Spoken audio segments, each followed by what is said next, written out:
অল্প বেশি মারা গেছেন? হ্যাঁ হ্যাঁ, 53 সালে মারা গেছেন, জন্মগ্রহণ করছিলেন। হ্যাঁ 71 বেজার মারা। তাহলে বেশি বয়স নাই না, 53, 63, 73 ভগবান, বেশি দিন না।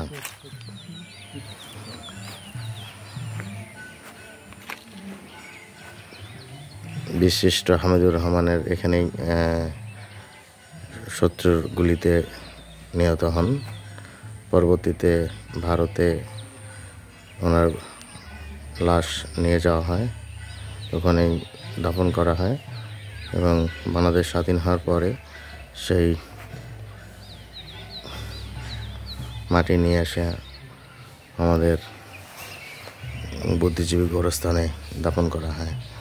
ওনার স্মৃতি বিজড়িত এই এলাকাটি সংরক্ষণ করেছেন আমাদের প্রয়াত অর্থমন্ত্রী সাইফুর রহমান। উনি এই জায়গাটি অবকাঠামো নির্মাণ করেন।